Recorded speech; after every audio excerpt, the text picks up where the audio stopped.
Nope, not yet.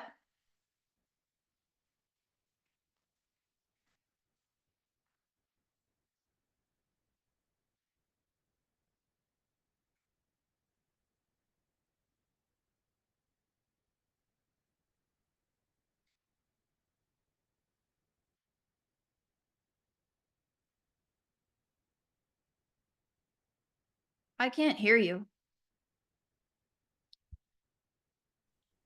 If I need to tell you something urgent, can I text you?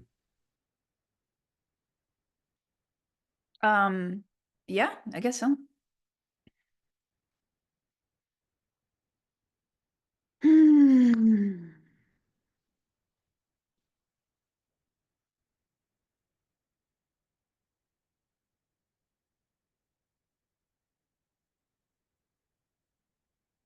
Okay, let's let him in.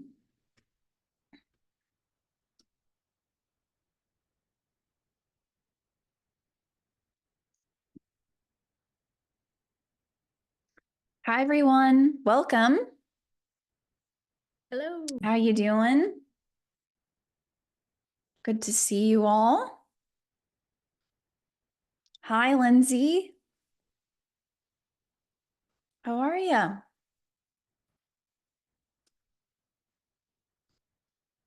Hello, welcome. Share in the chat who you are, where you're joining from. Thanks so much for being here. This is going to be really good and very practical for you.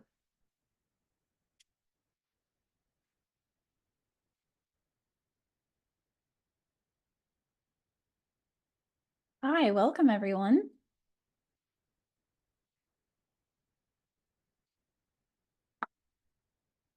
Share in the chat your name, your title, and where you are in the world.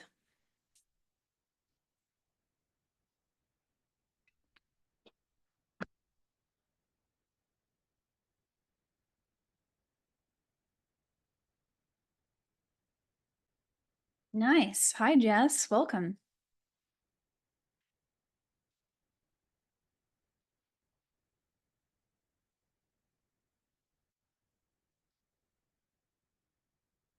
Hi, Angela. Irvine, what's up?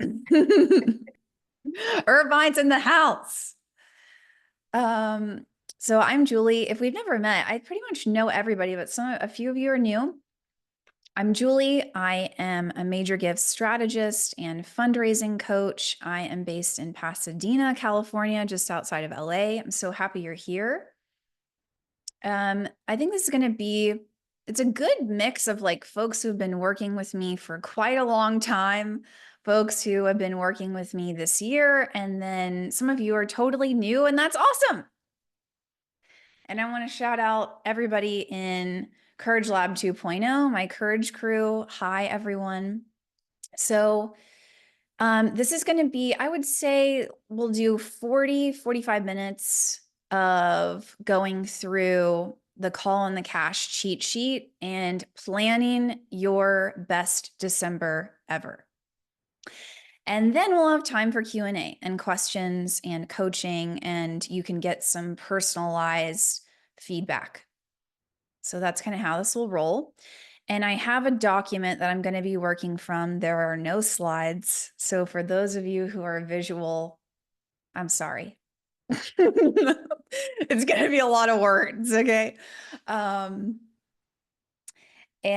I'll give you, you'll have access to this tool and all the tools. So sounds good. You ready to start? Let's just jump in, shall we? Just jump in? Great.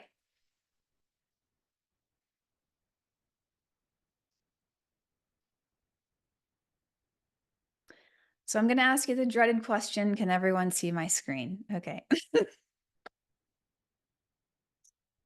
Great.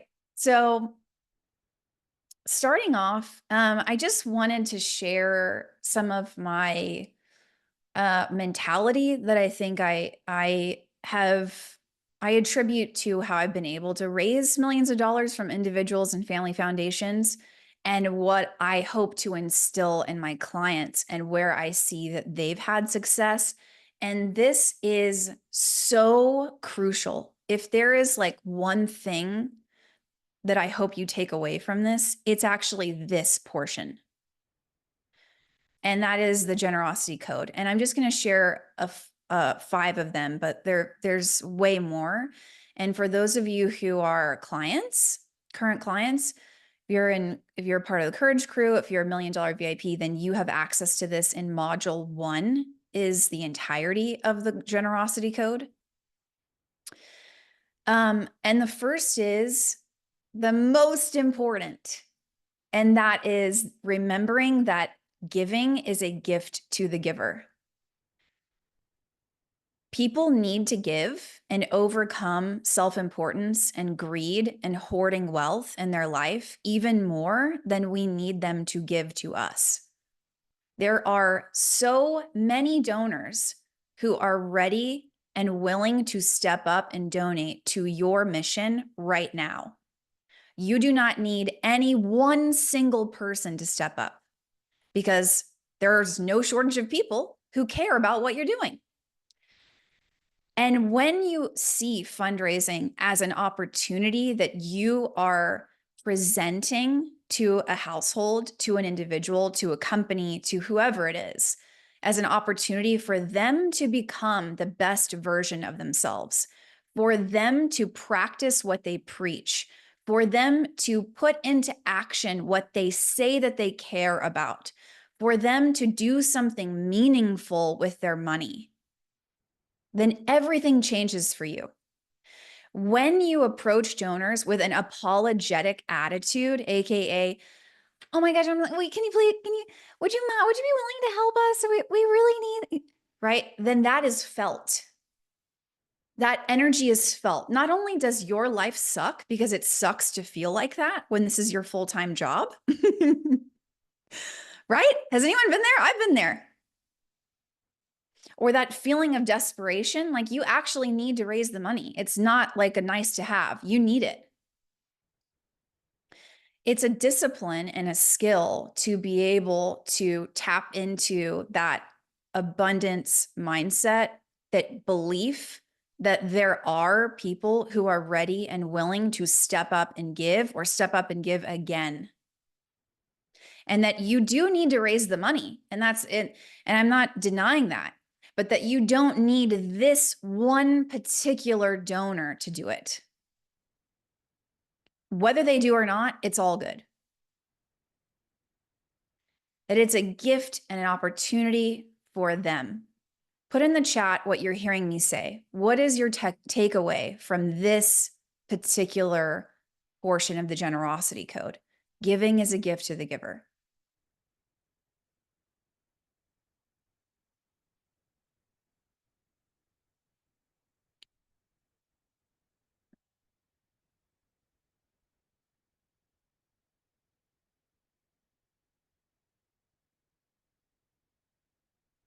It's not a burden. That's great.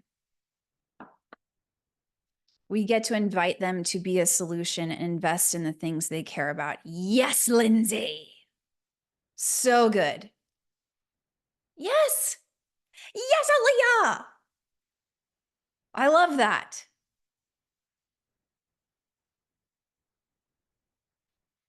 And throughout this time together, if you're a note taker, I'm a note taker. That's a great skill. Some of y'all need to be better note takers because you need to be better listeners. So practice being a great listener by sharing in the chat what is coming up for you, your notes. Put it in the chat. Be active there. It's a really great way to practice being fully present right here, right now. This matters. I know you got other stuff going on. You do. So right here, right now, this is what matters. Devika said, did I say it right? Devika? Giving benefits the giver more than us. Don't apologize. We're giving them opportunity to be generous. Yes. And here's the belief underneath that for me, right? This is part of my worldview. Being generous is a better human experience than being greedy. When you donate, when you help other people, and your money is a part of that, you have a better time being a human being. It sucks to be selfish. It sucks to be greedy. It sucks to be evil. Are you hearing what I'm saying? Right? Davica. Davica. Great. Thank you. The second is we're not entitled to their money. And this one may slap you in the face. Okay. I get it. What you're doing is important and you're an angel. The nonprofit world, we're so plagued with this. We judge people for being greedy and self-important, but we're self-important and greedy in our own ways because we think that we're angels. And so we're somehow entitled to this money. And that's felt. You want to know how, if you're ever creeping into that entitlement, you have a judgment on what your donors should do. If you ever feel like that, yikes, you're going to struggle to raise money because it's an experience like you have when you go onto a used car lot and you know that you're being sold to. They don't care about you. They don't care about your car, what you need. They don't care what's best for you or your family or your kids, or if you have a disability or if you have a budget, or they don't care. They're like, let's sell them something that's going to be the most profitable for us. Let's push them in that direction. We cannot be the used car salesman of social impact. Well, you're rich. Just give me the money. Will you just give already? What's wrong with you? Are you greedy?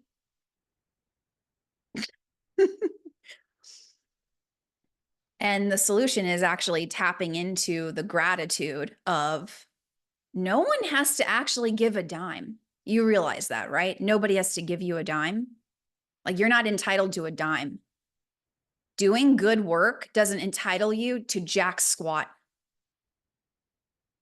I do great work. Am I entitled to your money? No. Hell no. Right? The second is the third is following up is great customer service. So this is key, especially for the end of the year, but it can be it's evergreen. It can be applied throughout the year. If someone intends to give or someone cares about your mission, their mission aligned, they're on the same purpose as you, right? They've told you in the past they care about this issue. They've donated any amount of money. Then they care about what you're doing. They've already shown you that with their behavior, with their words, with their actions. So following up with them, particularly and especially with folks who have already told you they're going to give, is customer service.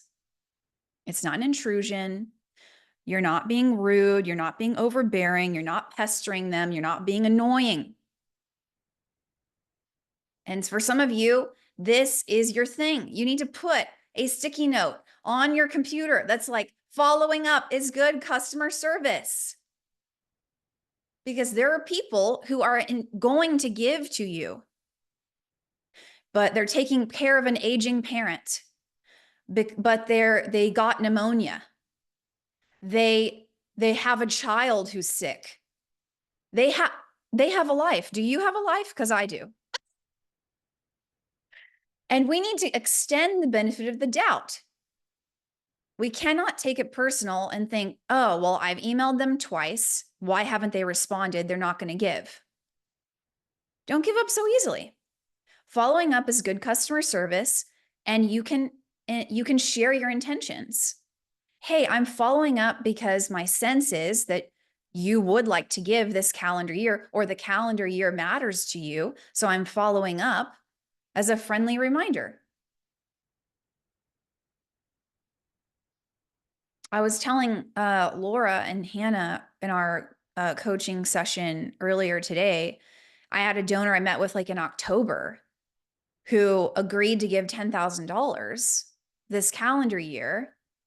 And then I'm following up, I'm emailing, and ordinarily they're like pretty good on email and responsive. And then it gets down to the wire. It's like the end of December and they still haven't given and they still haven't replied to my email. And I'm like sweating this. And I email them on December 31st. Hey, you told me in October you're going to give 10,000. It hasn't come in yet. Are you still planning to give? And they were like, oh my gosh, I'm so sorry. I've been traveling and let me get it over right now. And like 6:37 p.m. December 31, here comes this $10,000 gift that's being wired over. And if I had given into the lie, oh, I'm pestering them. Oh, I don't want to bother them. Oh, they haven't responded. I don't want to be annoying. I'm making it about me. Actually, it isn't about them at all. It's about me. I don't want to come across a certain way. Who gives a shit? Am I trying to raise money or am I trying to preserve my comfort? Am I trying to preserve how they see me? Am I so committed to not looking desperate? That's the ego talking. Yes, us angels in the nonprofit space have egos, don't we? Don't we? Yeah. Following up is good customer service. The next one, get out of their wallet. It ain't your job to decide how much they give. Stop deciding for them what's too much. Stop it. Instead, right? Offer, and this is my methodology. This is the Courage Lab method. Offer two things. What's your big vision and what is it going to cost? Is your big vision to save 10,000 lives, and that's going to cost $5 million. That's an oversimplification, but that works too. Right? Next thing, ask based on their character and your need rather than what you perceive their capacity to be. So if I perceive you to be a generous person, that's your character talking, then I'm going to treat you like you're a generous person.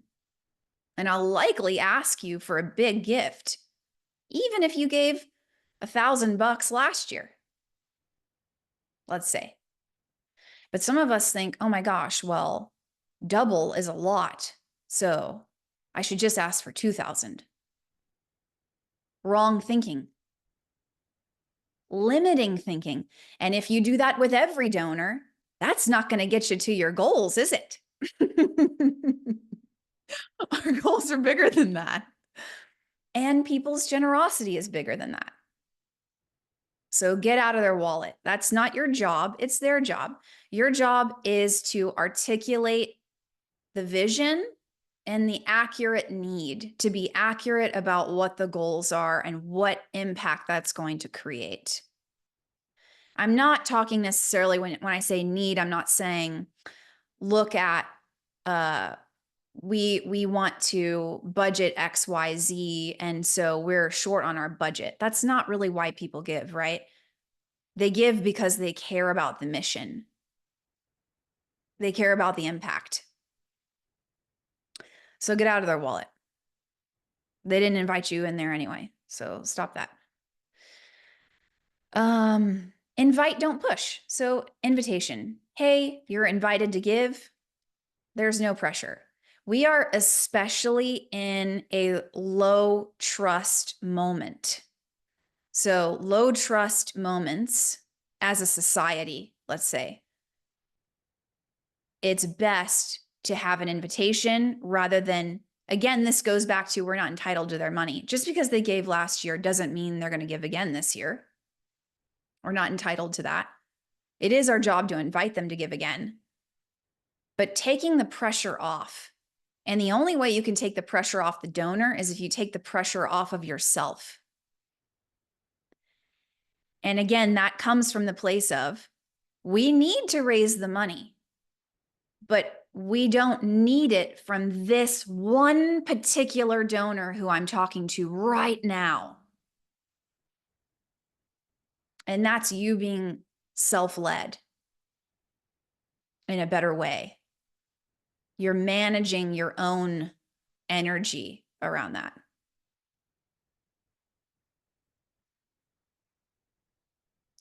That's the generosity code. Keep this in mind and take what works for you. If there's something that doesn't work for you, then chew the meat, spit out the bones. Okay? And that goes for all of this. So I'm going to give you a bunch of practical, this is very practical and tactical. Okay. This is not meant to be an exhaustive list that you need to do all of it. It is not meant to be a checklist. Here's everything you should do in the next 27 days. Wrong. Take what is going to work for you. You can decide that. You can ask me in the Q&A portion if there's questions around what you think might work for you, but ultimately it's up to you. I'm looking to you to be self-led. I'm going to offer a lot of ideas and a lot of solutions. And so hopefully you feel empowered to be able to make the best choice for you. This and this is what I'm going to choose. Sound good? Any thoughts on the generosity code? You can unmute if you keep it brief, or you can share in the chat if you like. Georgia likes it. Thanks, Georgia.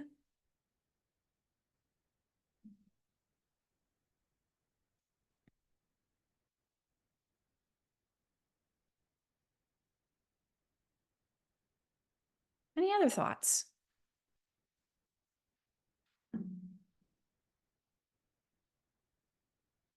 Oh, Sheena went up to you, Georgia. She said, I love it. I'm just kidding. Great. Yeah, Jennifer. Yes, totally. Yeah, and we're usually wrong about people's capacity anyway. We're usually wrong about their net worth. A lot of these wealth engines, sometimes they work, sometimes they don't. Anybody? Anybody done some wealth screening and it's totally inaccurate? It's like, it's great. And then it's like, oh.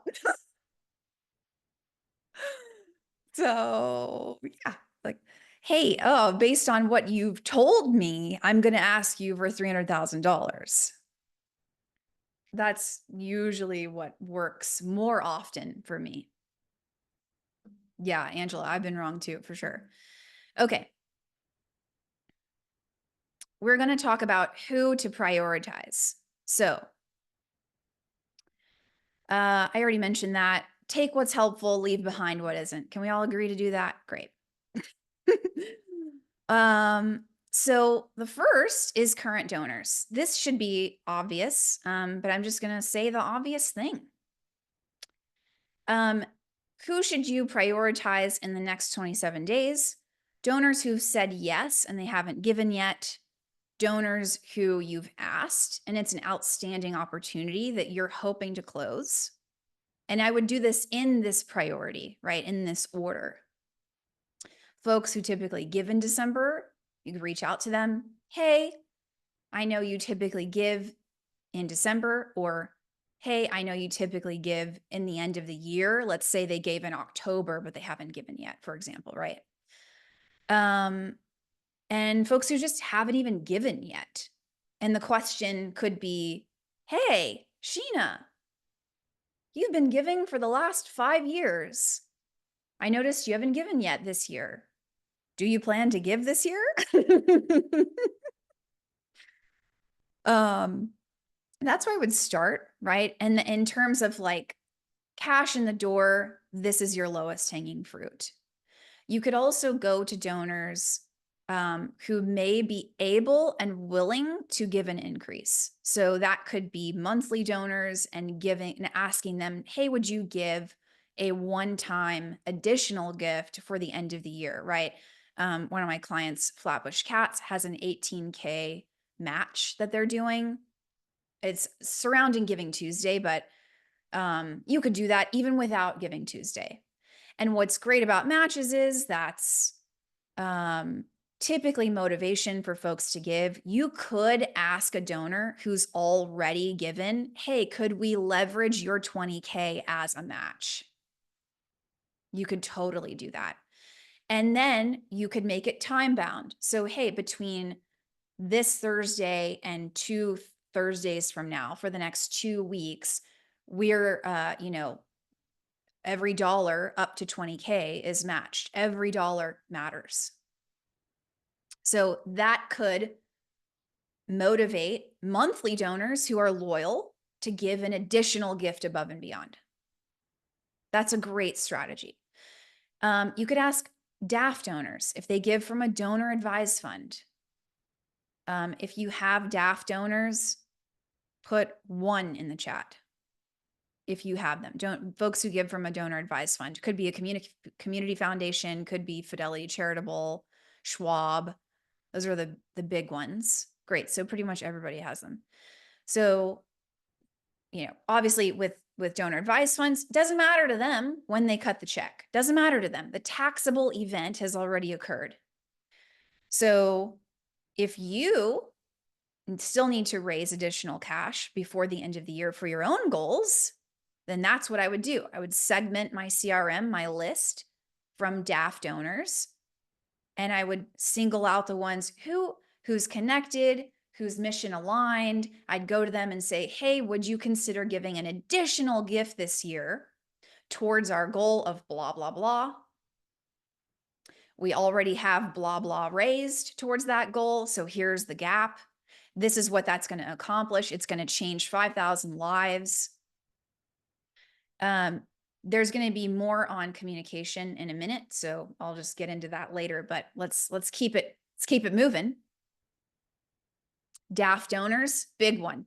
Every single end of year, I always have DAF donors who I'm asking for an additional gift. Every single year, I do it. Corporate donors who are giving, like, let's say they work at Netflix. Netflix has a matching program. There are lots of banks that have a matching program. There's firms that have matching programs, right? If they haven't activated their corporate match yet, that's a great email to send, like, oh yeah, crap, totally forgot. Right? This is a good one. I always do that. Like, hey, it's not too late to, activate your corporate match. Just get it and send it out there. Pro tip, I have an automation for donors who give that happen. You could do it quarterly or twice a year, where it's like, hey, find out if your company does a match. Click this button, blah, blah, so that it's automated. It's happening every 6 months or whatever, is going to make sense for you. It's a great hack. Okay. And then of course, we've got appreciated stock and different types of giving. For those of you who you can and do receive gifts of appreciated stock, can you put 2 in the chat if you do that? If you don't know what I'm talking about, can you put a 3? So that's another alternative. Even if, and I like to add this sometimes in my PS when I'm emailing people, I'll say, hey, and just as an FYI, you can always give gifts of appreciated stock. And I like to attach an article or a blog or a PDF that I found online that sort of explains what that is in the event that they want to take a look at that. If you're a current client of mine, then you already have that I've shared. I think it's inside the modules. There's a really great blog article that I want to say Schwab has a good blog about it that sort of explains, it's like giving appreciated stock 101. And part of why that can be a really great strategy for you is the market is really up right now. So if they had a really strong year in terms of business, or if they made a lot of money this year, then they may want to do that option. And that may be a great option for them that isn't coming out of their checking account or their savings or what have you.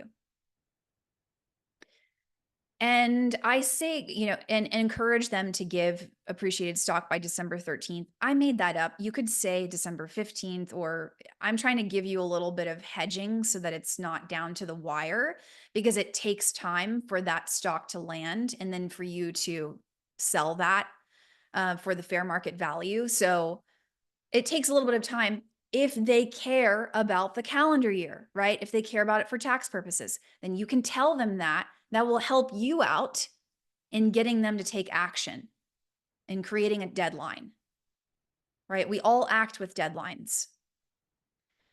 Or just share types of giving, like, hey, you can give appreciated stock. Hey, you can do this. You can do that. You can give from your DAF, blah, blah, blah.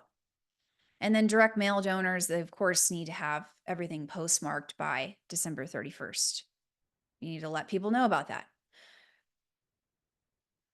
And then the last who to prioritize would be new folks. I put this at the bottom because, it's a longer shot.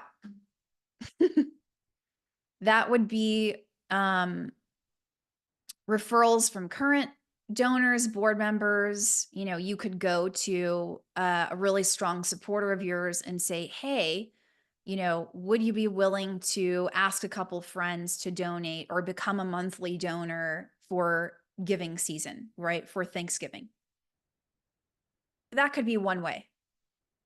You're just getting new donors in the door. Doesn't necessarily mean they're giving their very best gift. That's okay. It could be looking at your event attendee list and identifying who your fans are. There are raving fans who you could convert to donors.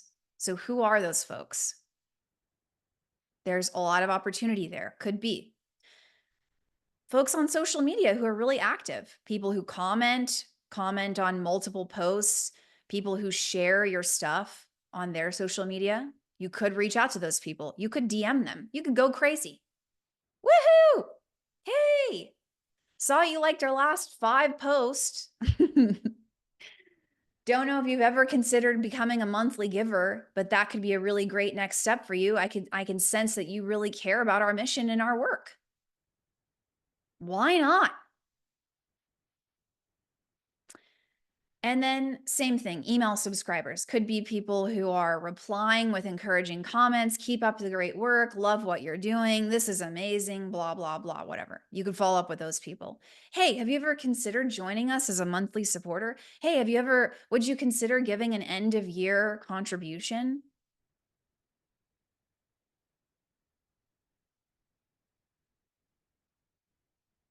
Great. I'm going to keep going. Who to let go of? This may be just as important for some of you. If you haven't heard from them or seen them or talked to them in over a year and no one else has, maybe it's time to let go. Let them go. Release them. You're released. We release you. Rich people who told you that they are not mission aligned. They want you to save the whales and you don't. We don't do that. I am happy to connect you with the savethewhales.org, but that's not what we do. Love ya. There's nothing more badass than like not needing someone to do something that they perceive you need them to do it. They need you to do it. Like, just, hey, it's all good. It's okay. Like, stop trying to make it work. It's not going to work. It's okay. If you've reached out 6 to 12 times, I mean, that's a long range. For some of you, you've reached out 8 times. For some of you, you reached out 6. Some of you, it has been over 12.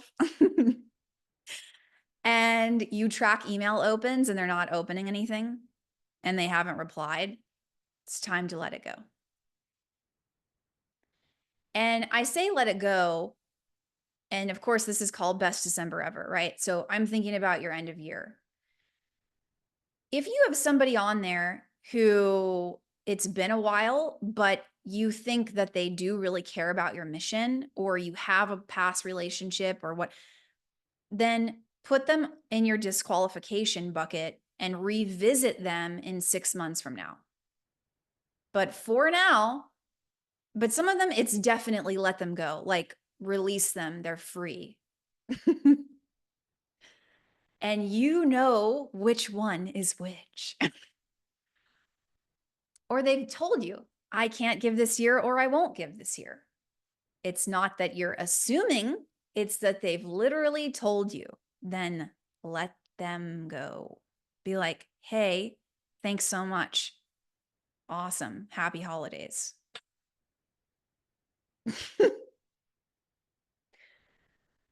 Okay. I'm going to do the effective communication tips and then check in with you, okay? Because this may answer some questions that you would ask about who to prioritize. Okay. Your attitude can be felt through email, the screen, on phone. If you are desperate, it can be felt. I've been desperate. I've been like so desperate that I had a donor on the phone with me. They were like, "Yeah, Julie, are you okay? I mean, I can definitely send you money. It's okay. Like I'll give it. It's okay. I'll definitely give. Don't worry." And I'm like, "Oh no. I'm so desperate." And I didn't even realize until after the fact. I was like, "Oh, I wish that I was more self-aware in the moment." If you bring that energy of desperation, if you're anxious, if you're stressed, if you're judgmental, if you're critical, if you're annoyed, if you're irritated, it can be felt. It can be felt. We can all feel it. And that has a greater impact on your success and hitting your goals than even the tactics themselves. That's what I really want you to get. So here's some communication tips for being really effective with your donor comms. The first is pick up the phone. So email's easy to ignore. Unless a donor, you know that their love language is email, pick up the phone. Why not? Pick up the phone. Pick it up. Pick up the phone. Save time. It's one less email. Email becomes a to-do item, right? A phone call, you can resolve it in less than 5 minutes. And it's like, boom, great. Keep it brief. Get to the point. This is the season for one sentence emails. Share why them. Hey, Jess, I'm reaching out to you because you said you were going to donate. You told me that you plan to give in December. It's December. Hi. You typically give this time of year. Are you going to do that again? Which leads to my next question. Ask the question you need the answer to. Don't just ask it.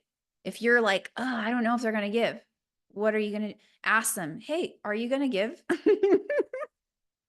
I feel so dumb saying this, but people don't do it. Ask the question you're wondering. Put it in the email. Do it in the phone call. Straight up ask. Follow up every 2 to 3 days in December, right?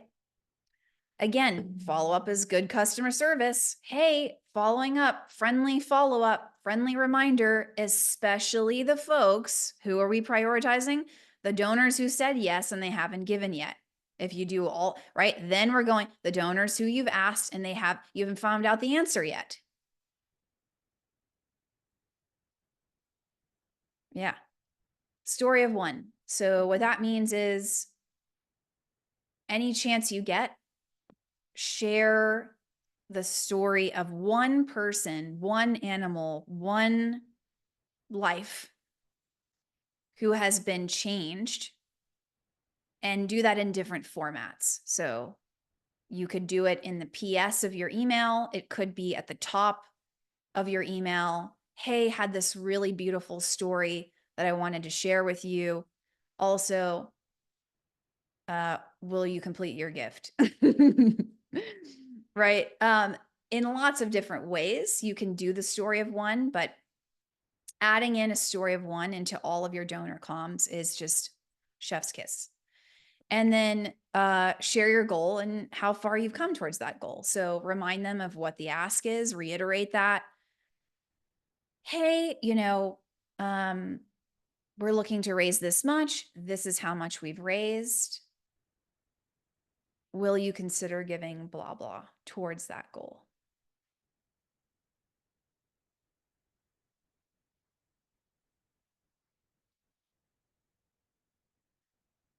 Great. Takeaways so far. You can unmute or you can share in the chat.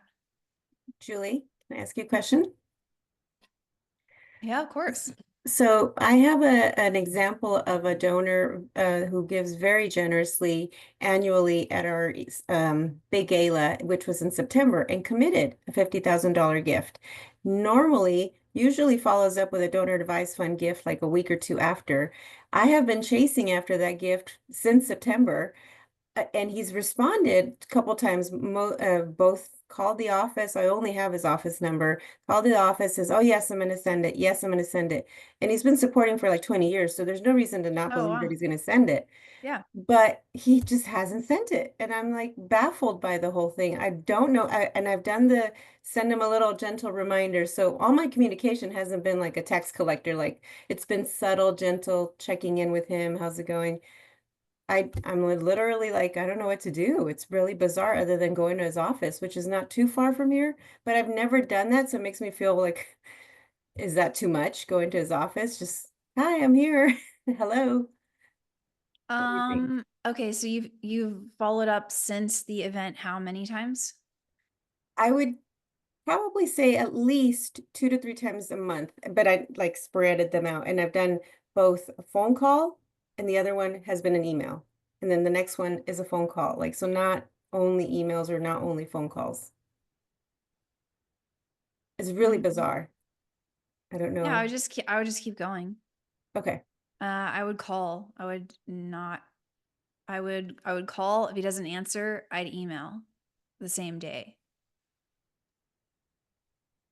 Hey, following up. I know you plan to give 50K. Are you still planning to do that? Can you let me know when you're going to get it done? Can you let me know when you plan to do that?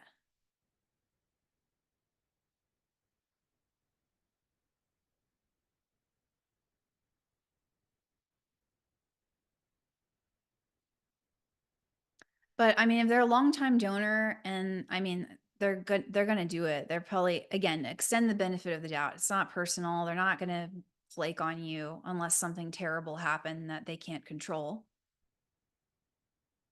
I mean, when I don't hear from people and it's not normal, then I always say in an email, everything okay? Haven't heard from you.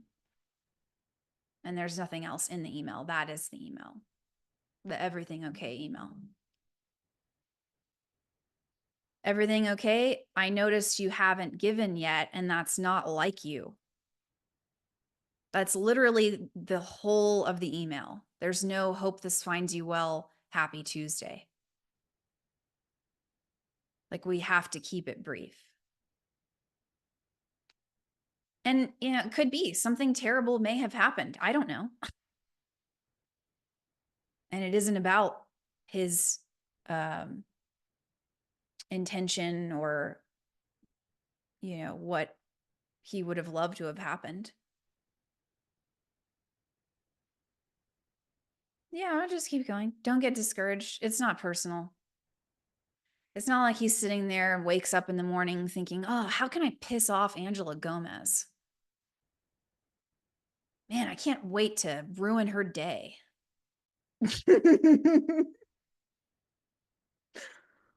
It's all good. He's gonna do it. He's gonna get it done. Yeah. And or there's something that really did happen. Like, let's get real, right? Life happens. Some terrible things happen to us, and then we can't fulfill our best intentions. So that very well could be. It could be that you send an email, everything okay, and he says, "No, my mother just passed." You know, I don't know. I don't know. I don't know what's going on in his life.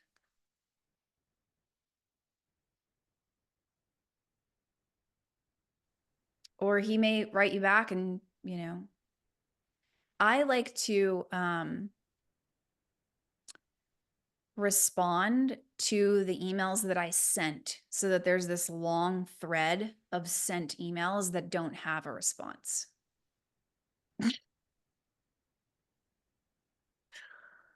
So I literally go into my sent box and I like hit reply and put their email in there again. And then they start to see the stack of like my follow-up, my customer service. And then they're like, "Oh my God, I haven't responded to you in like 8 months. I feel terrible."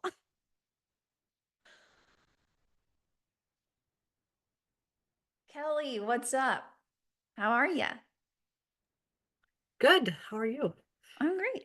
Thanks. So I just have a question about in an email asking for a specific amount, or would you only do that in person?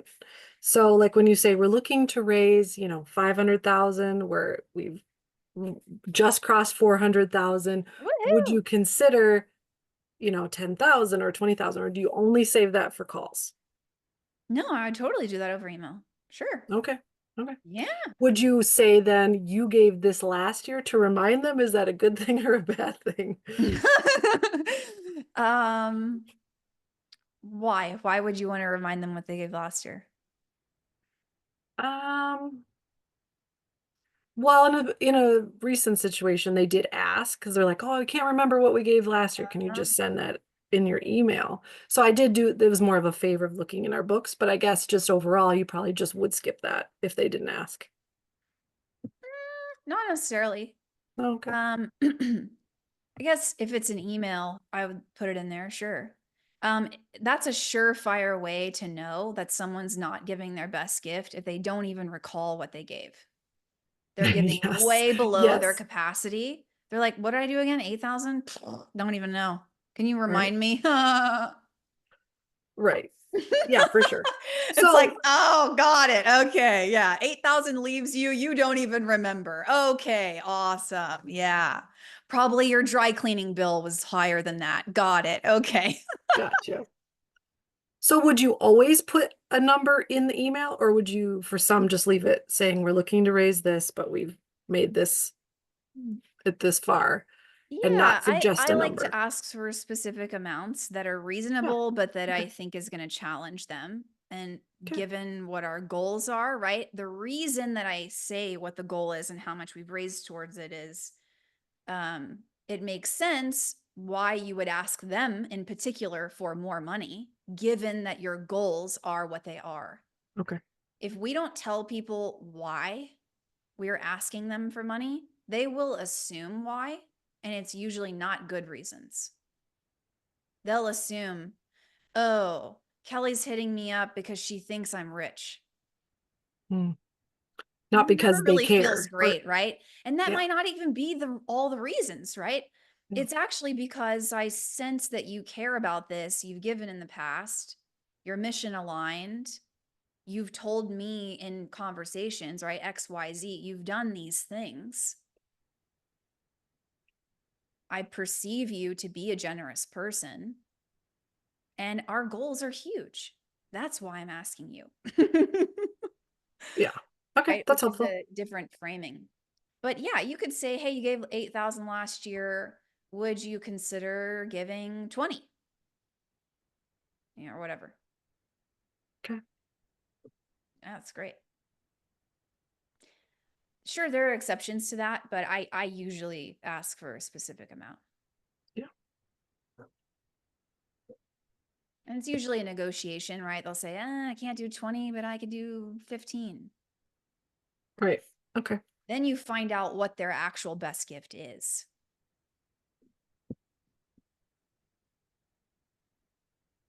It's a great question. Can you model a story of one as you do it on the phone? Ooh, a little challenge. I feel like I'm too long-winded. You probably are. And include too many details. And I'm looking for a general format for the phone.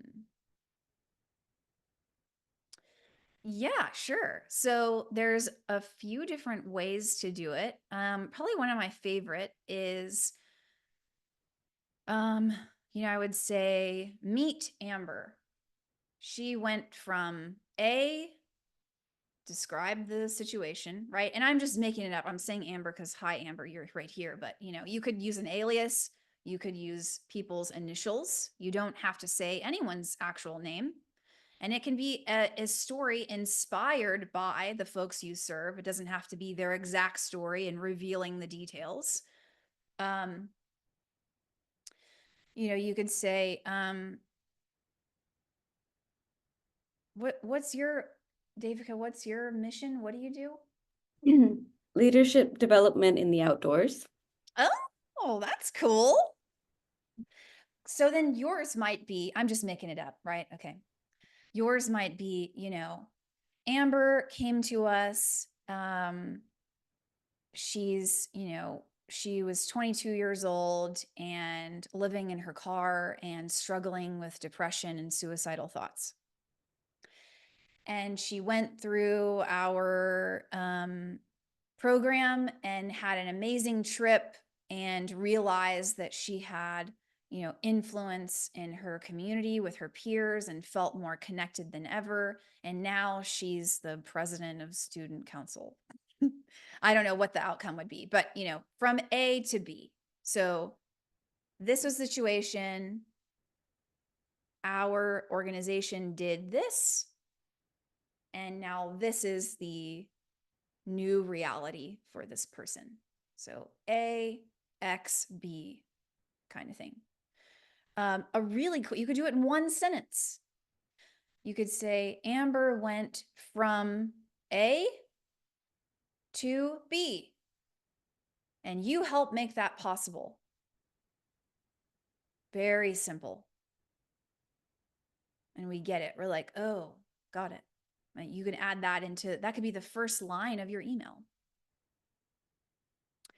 I want to share this really great story with you of, I was recalling this particular person who went through our leadership development program in the outdoors. You could share like a quote, a testimonial, like, this program changed my life. I realized I have a purpose. I have a calling. There are lots of ways to do it, but yeah. Is that helpful? Does that answer your question? Great. Any other takeaways, thoughts, questions?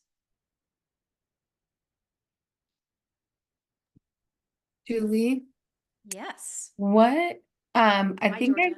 hi. I think I've heard you say this in either one of your modules or something that you have in your materials somewhere, but when you have those donors who are kind of at the end and you're going, all right, I think this is my last effort with this donor. Uh-huh. And they really haven't been responsive in a while on any channel.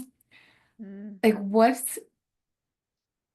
I think I've seen this almost, it's almost like a tagline or something I've seen from you where you just email them and you go, hey, I just wanted to check in on you, are you going to give this year or something like that? Like what's your one or two liner where you're just trying to get their attention where it's been successful?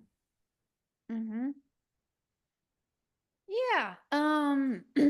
I think it's great to tell people what you're gonna do, even because you can't control what they do, right?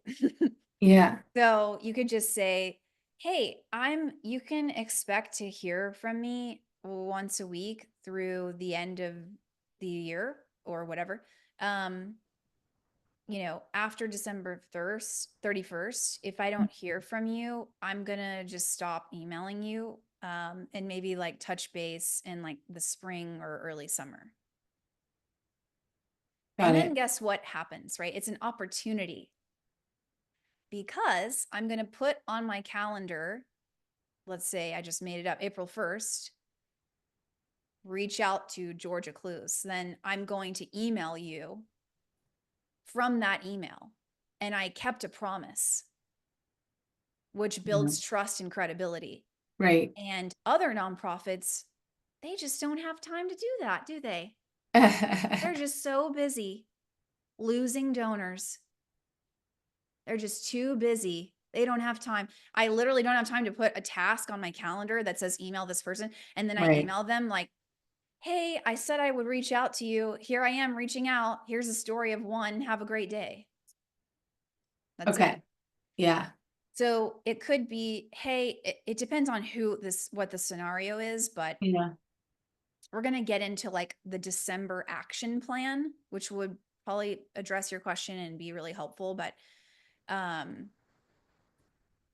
you could just keep things super brief, and 1 or 2 sentences in emails is going to be more likely to get a response. And it actually needs to be a question. So it's not like hidden in there, right? Right. What is the main thing that you need from them? Can you reply and let me know if you plan to give before January? Question mark. That's it. That's the only email. That's the only sentence in the email. Hey, sometimes if I think that like my sense is they've totally forgotten that we exist, they're really busy, whatever it is, I'll say, hey, Georgia, you committed to giving $50,000 this year. Will you let me know when you plan to do that? That's it. Yeah. Okay. That's helpful. Thank you. Oh, yeah. I've been there. Okay. So, are we ready for our December action plan? Woohoo. Okay. Okay. So these are some suggested daily actions. Start out your day, reconnect with your why. You're going to be doing a lot of outreach. You're going to be doing a lot of tasks. Think about at the start of each day, what am I actually working towards? Close your eyes. Envision that future you're helping to create by the outreach, the donor communications, the phone calls, the emails. Everything you're doing is creating a real impact. Look at your list of donors and practice gratitude. Really let it hit you that these people fork over their money and how wild that is. You know, there's so many people on earth who give absolutely nothing to nonprofits, absolutely nothing. They don't even think about it. When you think about that, it's such a gift and a miracle that they even give anything at all. Next, look at the top of your Salesforce or whatever it is that you're looking at and pick up the phone and call the people who've given within the last 24 hours. You should do that at the top of each day. Even if they emailed you the day before and said, yeah, I'm going to give, and you think, well, they already know, I just talked to them. No, pick up the phone, call them and say, hey, your gift came in. Thanks so much. Just wanted to say thank you. Goes a long way. Do that at the top of the day. And then check in to see, okay, where are we tracking towards our goal? This is how far we've gotten based on who gave yesterday. This is where we're at. Check in to see where you're at. And then, of course, follow up with your donors who are outstanding. The folks who, again, going back to our priority list, who has said yes and they just haven't given yet. What was your last outreach to them? Who have you asked and you need an answer? And go down that list, right? Track everything in your CRM, all your outreach. And then if you want, you can post on LinkedIn, you could use my VAST method, which is share something that demonstrates your values, share an achievement or success story, or, oh, this person just donated, or we just got an $18,000 match, or whatever. Share stories. Story of one is a great one.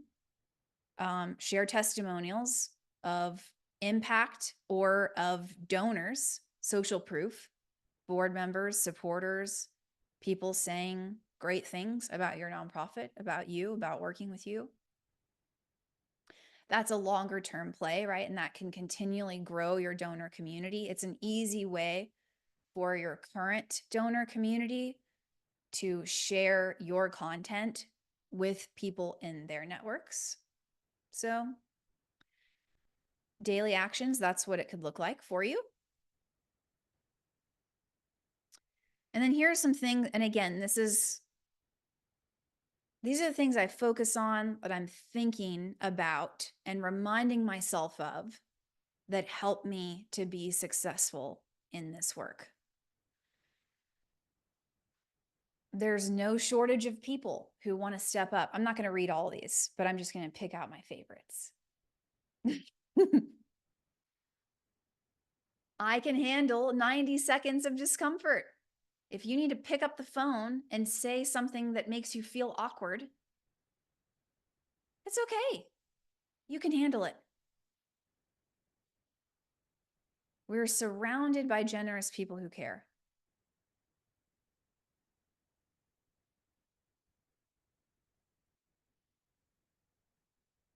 There's more than enough. When people give to our mission, the world gets better and they become more generous. Win, win. Win, win.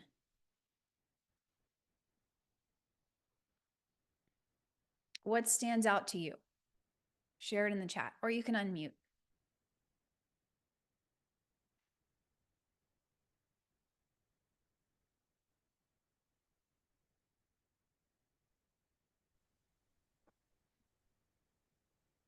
I love the one that says if this person says no, then it creates room for me to connect with folks ready to say yes, just waiting in the wings. Yes. I like that one too. It's the economy of time. If you're focused on people who you're trying to push something through that isn't working, that's less time towards people who are ready. Yeah, that's great, Jess. Amber. Yeah, don't say no for them. Yeah, they can say no. And you can handle it. You can handle the no. It's all good.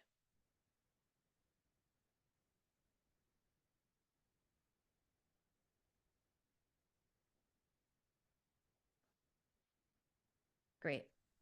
Okay, so this kind of gets more into the nitty gritty. And again, take it or leave it. Okay. In the first week of December, I would follow up with every person that I already asked, and I'm waiting to hear back, and everybody who said yes. Then once I've done reach out to all those people, then I would do folks who've given through a DAF, or at least I know they have a DAF. And then I would go to event attendees. This is a little bit of like not really a script, but like a guide. Try to reiterate the ask when you call them and find out why what they've decided, and remind them of the ways they can give. So in particular, hey, by the way, don't know if this matters to you, thought you might be interested, you can give appreciated stock. If they don't answer, I would follow up immediately after the call with an email, and I would basically say what I said or what I would have said on the call. Hey, I'm reiterating the ask here. Will you consider giving $20,000? Story of one, you get to help create impact, save lives like so-and-so who went from A to B. Find out when.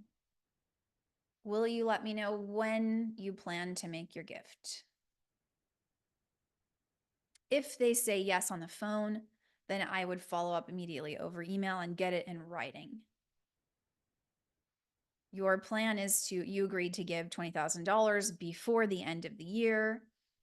Please reply yes if this is accurate. And then all they have to do is just reply yes. And then it's in writing, right? It's a pledge. Here's a way to ask, and in the bonuses, I have a donor scripts cheat sheet. Has everybody seen that? If you've seen the donor scripts cheat sheet, can you put a 1 in the chat? So a lot of this stuff is in there too on like how to say it. What do I say in an email? How do I get people to answer me?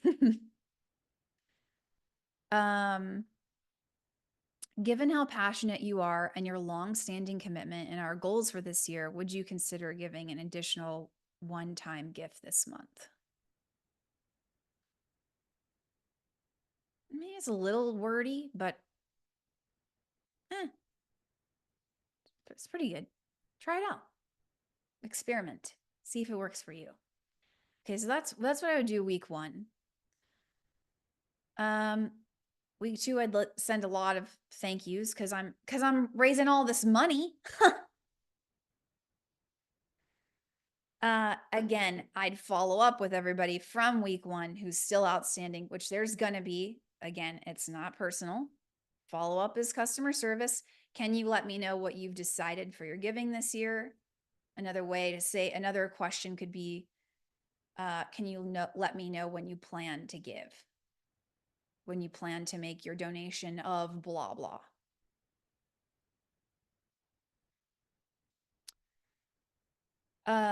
Again, follow up week 3, follow up with folks I haven't heard back from. Hey, haven't heard from you. Do you still plan to donate blah, blah? Thanks so much for committing to give, will you let me know? I feel like I'm saying the same thing again and again, but it's in writing. So here you go. And I mean, that is what you're doing. You are repeating yourself. Leaders are repeaters. We need to be reminded. So week 4, week 5, I'm like, hey, just a reminder, make your gift. Hey, make your gift.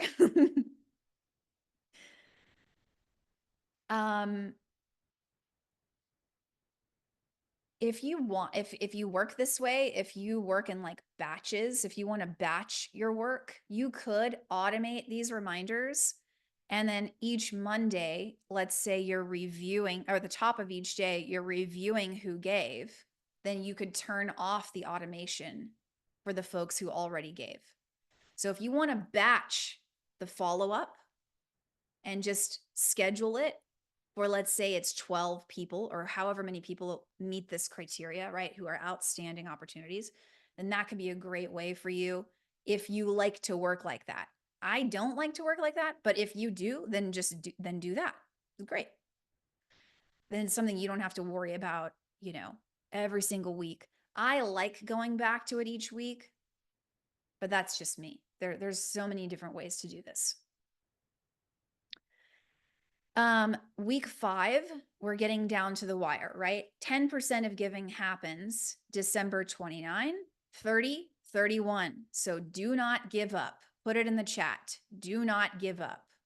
I will not give up. It's not personal.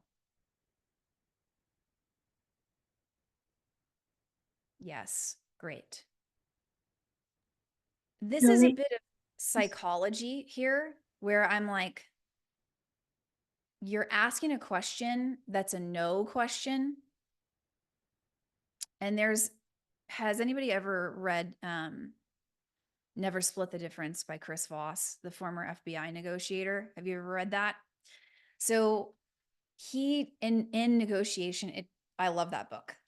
In negotiation, he's like asking, hey, have you given up on this? Basically. And it typically elicits a response of like, no, I haven't given up. I just, whatever. I'm busy. I need more time. I'm going to do it, but maybe I'll do it next year or what. Like, no, I haven't given up. Have you decided against giving this year? Then, like I had mentioned earlier, if I don't hear back from you, I'll assume you're not going to give this year. You won't be able to give this year. Grateful for you, thankful for so you could just like, that is like essentially giving yourself permission to like let it go. Like, it's okay. And then you don't need to follow up if you send that message. Then it's kind of like, okay, yeah, I made it clear that I'm gonna let it go.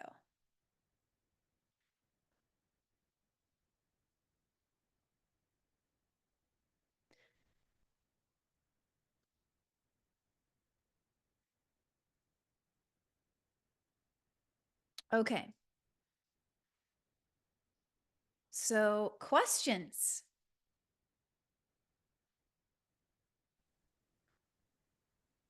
Julie, can you? Hi, Jess. And I'll Um, put this cheat sheet in the chat for you. Okay, so now you can see it for yourself. I wanted to ask, Julie, if you have any recommendations for, like, let's say you have some donors where kind of it got away from you during the year, right? And you maybe weren't able to reach out to them as much, didn't really get a lot of responses. So you're coming now into year end and not necessarily feeling like you've made the ask or you're following up or maybe have the relationship. Do you have any tips on how to approach that in a way that doesn't just make them feel like you only care about their money, but you're still kind of coming in at this season of year-end giving that you want to capitalize on? Yes, great question. Mhm. I would just acknowledge the awkward. I would say, hey, I know we haven't talked in X amount of time. Wondering if you are still interested in giving to us this year. You're not really making a clear ask. You're asking if they're interested in doing it. So that could be a good way to sort of re-engage folks. And then whoever replies. You could follow up with those people as much as you think that you should based on their history of giving and their loyalty and the relationship in the past and where it makes sense. But if there is something awkward, it's best to just acknowledge it right up front. And own it. Take ownership. Hey, I just want to acknowledge that we haven't done the best job keeping you in the loop this year. Just say it. Just get it out of the way, And just, hey, I haven't done the best job keeping you in the loop, and that changes today.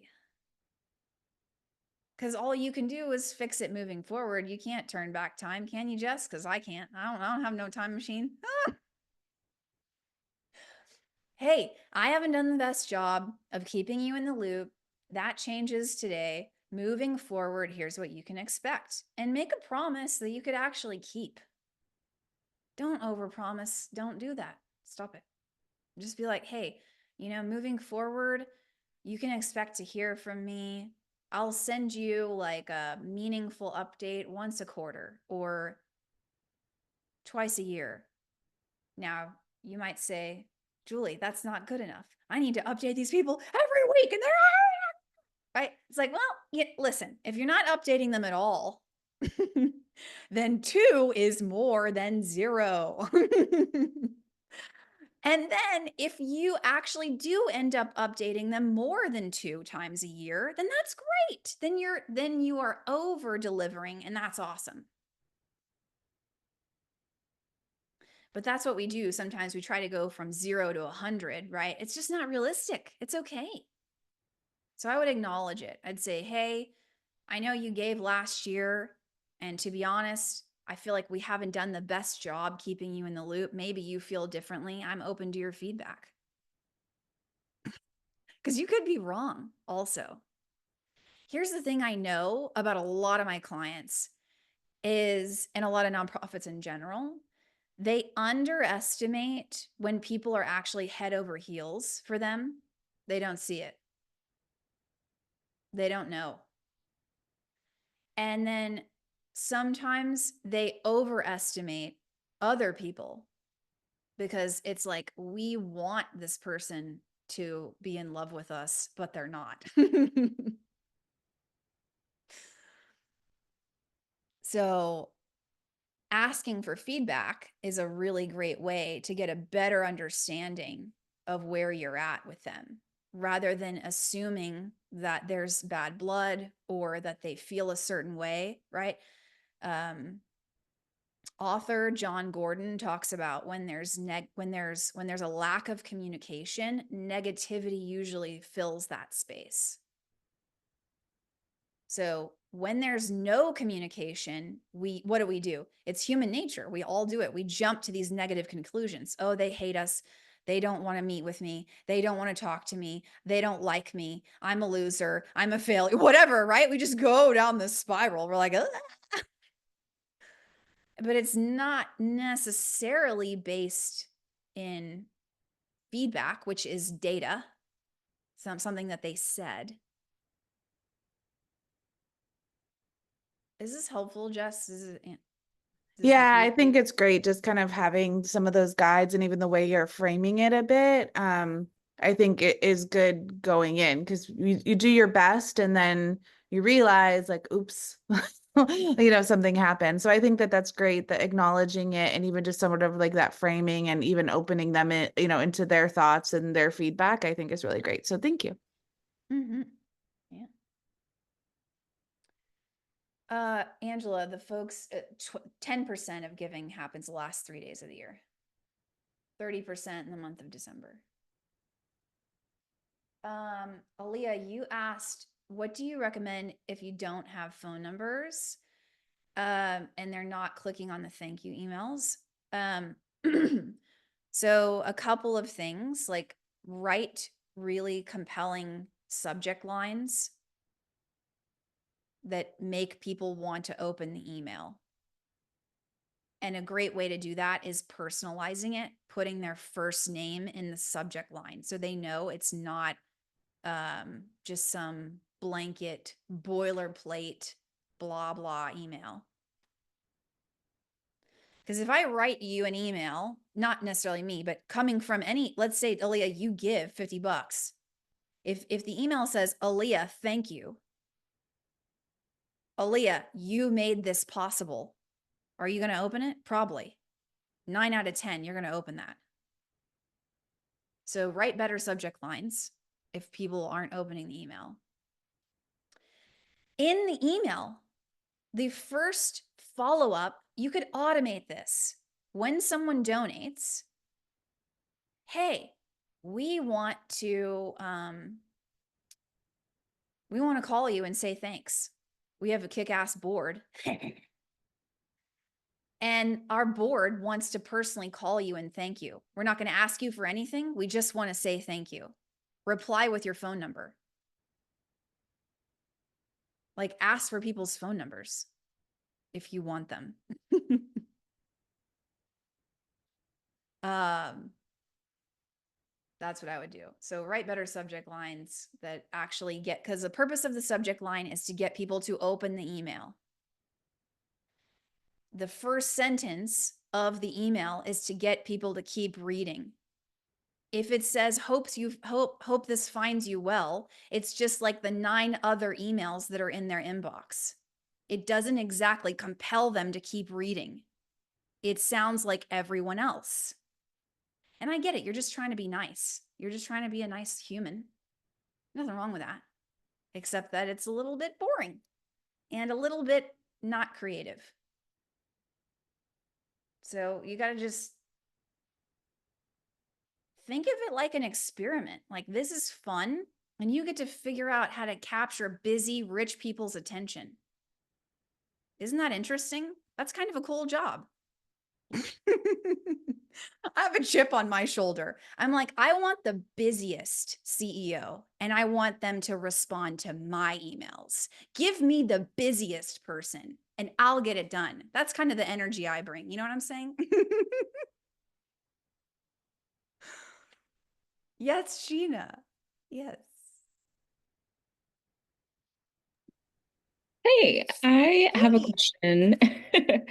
I have a question about a late missed opportunity and trying to recapture it. So I asked a donor, had a list of, donors that normally give at the end of the year. And so I was like, I'm gonna ask like first week of November. It's gonna be early, they normally give later. It's like, hey, just wondering, we love kind of presented our need, upped the ask, from what they've done before.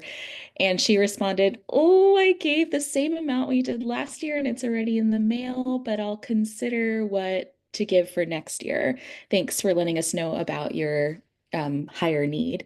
And it was like some other fun things I know. And so I was like, Ouch. oh, I know. Okay. So what's Thank your you. question?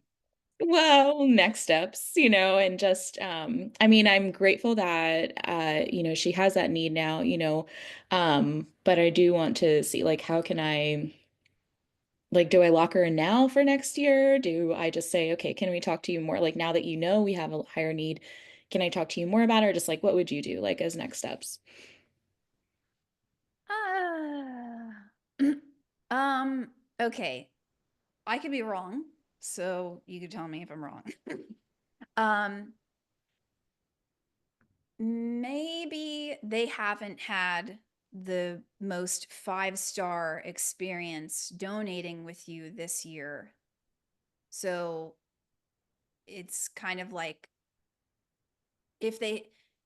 do you think that if they had a stronger experience, is there more that you could have done to keep them in the loop, to bring them closer to you, to the team, to the mission, to the impact? And do you think that that would have affected what they gave? Or are you like, Yeah, we did an amazing job and it just is what it is? sorry. So I should have, they give through a family foundation. So she kind of made it sound like it's like they make decisions and they kind of give one time a year and that's kind of their gift. So Yeah. so that's kind of I think when she said it's like, oh, we've already, like decided what amount we're going to give this year. I think that's kind of why it was like, oh, we missed the boat. But I mean, we can always be better. I can always definitely be Sure. better at connecting with her and keeping her in the loop of our need So it throughout sounds the like there's a year. process. You need to Mhm. figure out what exactly that process entails. Okay. So I would try to cultivate them for a bigger gift next year, get a Okay. meeting and find out in the first half of 25 and Yeah. find out what the process is. Yeah. How early do I need to tell you that's right, that we have like a larger need, or when do you guys decide when to give your gifts? So, Yeah, okay. who decides? How much do you give away? Why do you give to us? Who else do you give to? How'd you come to give to them? Mhm. Find out. Find out who Yeah. makes the ultimate decision, because they could say it's by committee, but there's probably 2 people who really have the most influence over it, right? And maybe it's her, maybe it's her partner or spouse or whoever. Yeah. And then, of course, finding out why they give will influence the updates and the impact reports that you share in the stories of one throughout the course of the year, Yeah. which would prime you for a larger ask this time next year or early. I would suggest early. So Yeah. Earlier. like in the summer. Yeah. That's a good idea.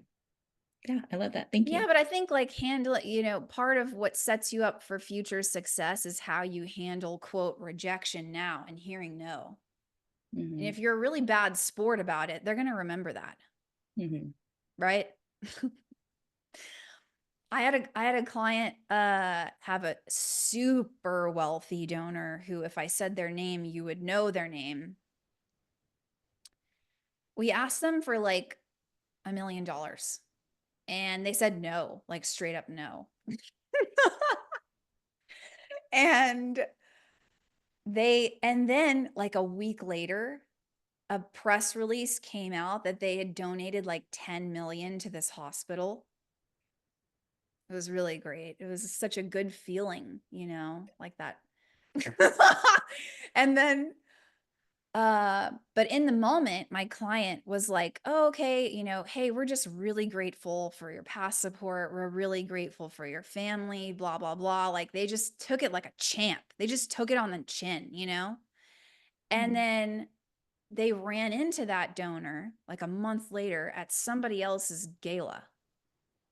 And the donor came up to my client and was like, hey, I just want to say thank you for like handling that with such grace. Like we had already committed all of our money to all these other things for this year, but we've had to tell a lot of people no, and we've lost relationships. Like they took it so poorly. Yeah. It was so awkward, and we never heard from them again. And, we just felt really cared for by you. And I just want to say thank you for that. And my client was like, yeah, we really do, And then 2 years later, that donor ended up giving my client $2.1 million. So, That's awesome. we're talking about best December ever and the tactical things that you're going to do for the next 30 days. But, if you're a gracious person, like that's remembered. And if you're not a gracious person, that's also remembered. Right? Like if you can't take it well and you take it personal, like that's a part of the brand.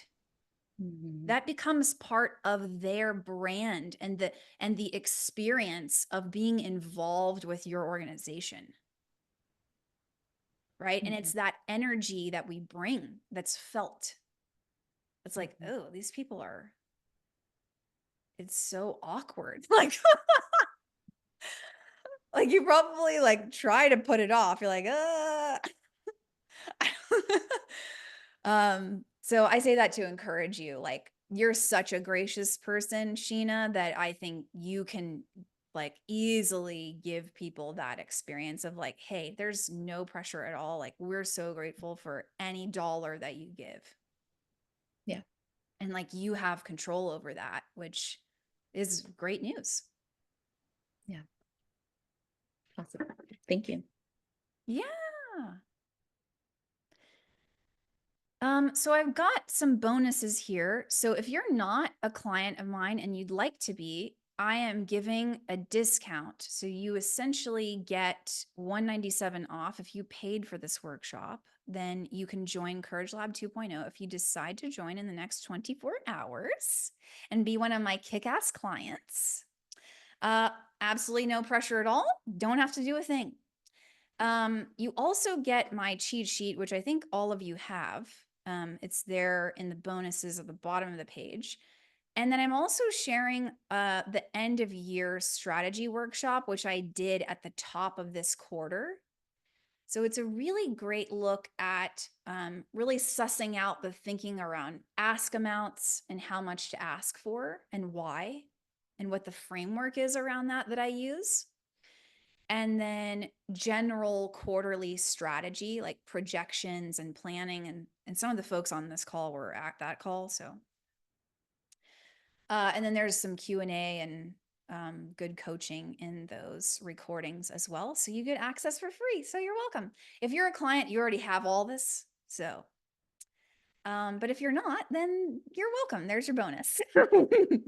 I figured that would be helpful for you, especially if you just want more, if you want a bit more support, if you really want to dig in through some of the frameworks in terms of strategy and ask amount and timing and those kinds of questions, which are great questions, then that will be really helpful for you. I'm willing to stay on a little bit longer to do more questions if you want. If you need to hop off, it's 2:30, so totally cool. You could do your thing. But I'm willing to take a couple more questions. How can I help? Is this helpful? Share your takeaways in the chat. What's your takeaway?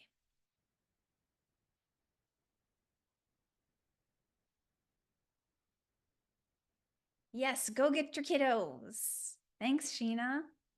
Thanks, Aaliyah.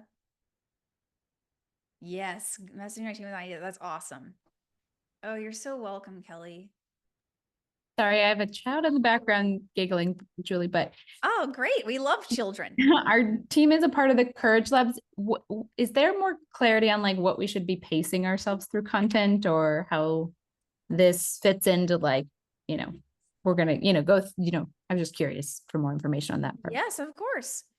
So there's a lot of great content in there. I would start at the beginning, and I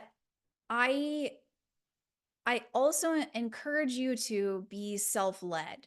So let's say that you see a module in there that is sort of addressing a pain point that you feel like you really want to dive into right now, then go for it.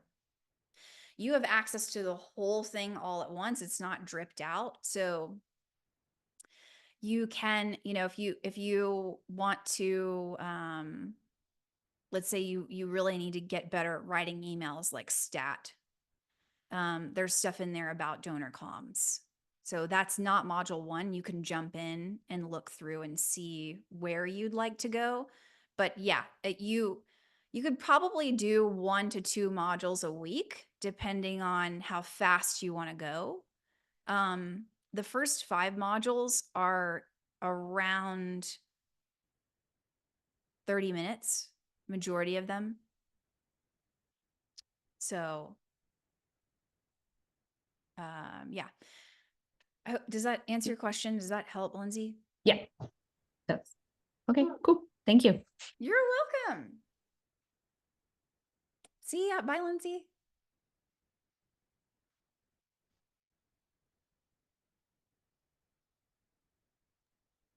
Thank you, Julie. I just wanted to say this has been really awesome. I have one good. question if you have Yes, like please 2 go minutes. for it. Okay.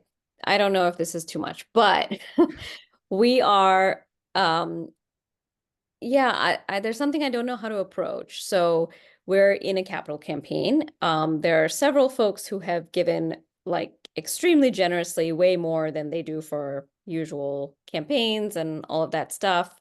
Congratulations. And the messaging, thank you so much. Yeah, the messaging has really been that it doesn't, in a non-awkward way, it doesn't replace, the need for programmatic kind of annual funding. But that's unfortunately not how it's like panning out. Even though that has been I think our messaging all along, it's certainly been on our minds and we've said it. And now at the end of the year, we have quite a few donors who, have made very generous multi-year pledges to this the capital campaign.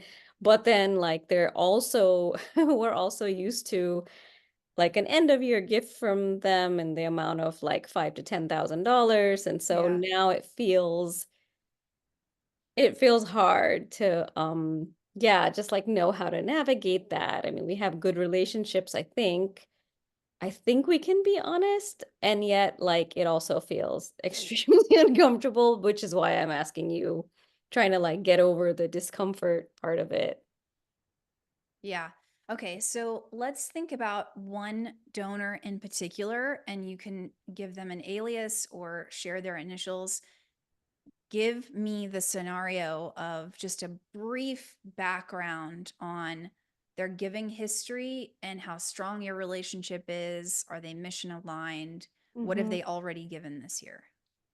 Yeah, we have a donor, let's call them Katie and Brian, a couple.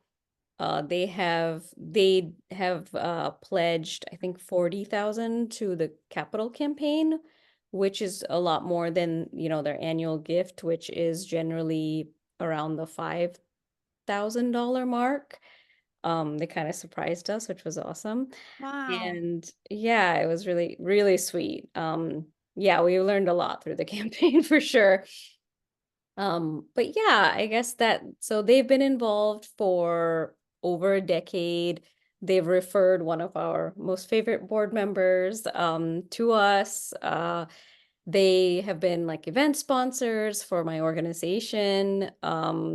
they're just very kind. They've also made a connection or two for the campaign, you know, with other funders, one of which has panned out. So they're certainly engaged Wow, and yeah. helping us a lot. Mhm. And I think that is why, because they've done all these other things as well. Yeah, I'm kind of wondering like how we might approach it, or if we should back off, or how we could ask, not just assume, but ask. And what would be your ask? Um, I think I would want clarity on they usually give at this time of year, so November, December, but somewhere time between Giving Tuesday and the end of the year. Mhm. And they've been very regular about that. So they usually give about $5,000 at this time, and then something usually for the event sponsorship, you know, in the next year. I guess I'm wondering if they are planning to make that gift to the annual, like the annual fund at the end of this year, or how they're thinking about the campaign gift that they've already pledged. And yeah. So it sounds like a really strong relationship. Yeah, I think you could pick up the phone and call them and find out. Yeah. Hey, you're giving this generous $40,000 towards this campaign. It's amazing. I'm curious if you still plan to make a end of year gift that you normally make at the end of the year. You could say something like, there's no pressure to do that, but I'm just wondering if that's your plan, or if we should consider $40,000 your gift for this year, Mhm. right? And then Hmm. just find out what they plan to do. Yeah. What do you need to raise, and where are you at towards that? We need to raise about $100,000 more Okay. during this time, Uh-huh. um, which is a lot for my organization, and we're a pretty small org.